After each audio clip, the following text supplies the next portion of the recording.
Welcome back. In today's video, let's go over the Design tab. The Design tab governs your most important design settings, and it's divided into 5 sections.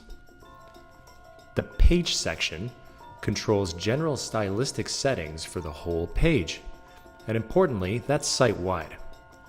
A good example here is the page background color. If you change the page background color and hit Save, you'll change it for every page in your mobile site. You also have the option here to upload and configure a page background image. To do so, just enter the URL of your hosted image. Next, we have the header section, which is the area around your logo. If for some reason you don't like the logo that our system automatically finds, you can upload a custom mobile logo here, or specify the URL of the right logo from your desktop website. You can change the logo's height, or align the logo left or right.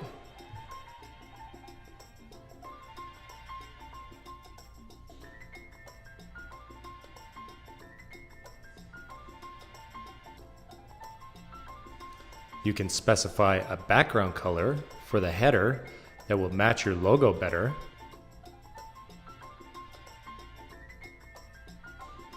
You can add a background gradient effect or change the bottom border color.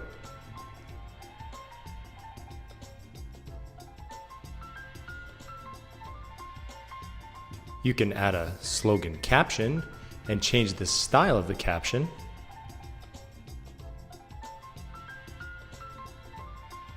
And finally, you can specify automatic buttons that will insert next to the logo. A popular button to insert would be a simple back button, like this. Keep in mind, you'll only see this back button if you're on a page other than the home page.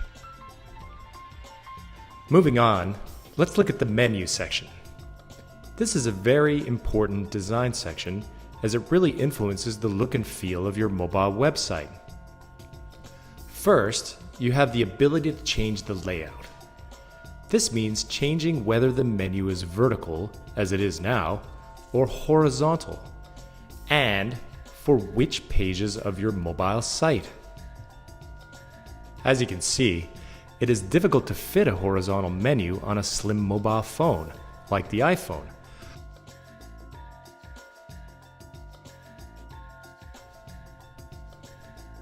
If you want to try different ways of positioning your automatic menu, you can also try using our Layout tab, which allows you to choose different ways of showing the automatic menu. This layout, for example, will set the menu to come after your main body content. Or maybe you would like a left side slider menu.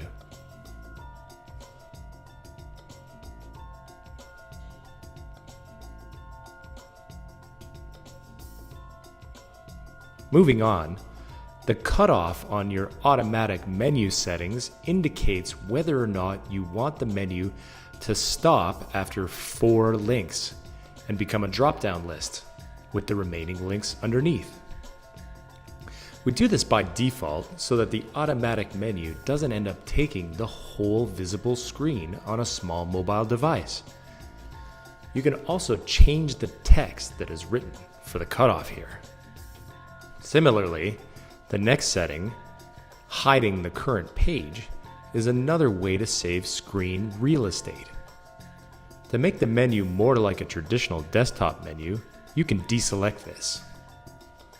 Also, if you want the menu to automatically change to a secondary menu on pages other than the home page, you can choose this option here. Moving on, we have the outer spacing. Throughout our tools, this basically refers to the margins. Very importantly, removing the spacing allows you to significantly change the look and feel of the menu, especially if you also remove the rounded borders and change the background effect, like this.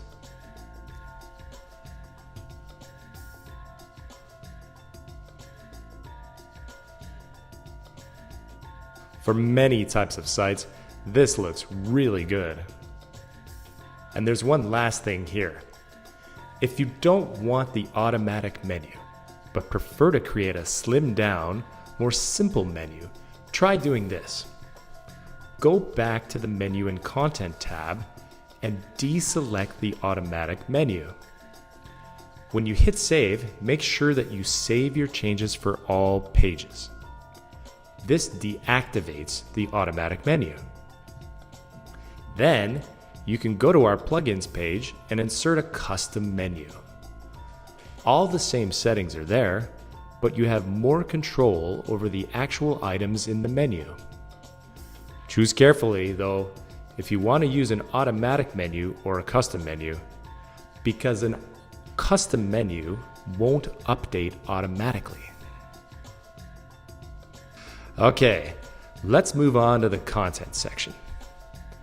This section controls the style of your main body content, site-wide.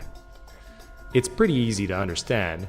You have normal features like changing the background color, font family, and importantly, you may wish to set the font color of your links so that they stand out on the page better.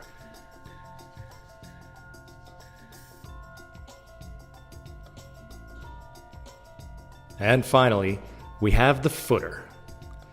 This section is basically the same as the header section, with all the standard settings, and one exception. You can insert custom HTML or plain text. This is very useful if you want to put some company info, some copyright details, or even links that will be either mobilized or not mobilized.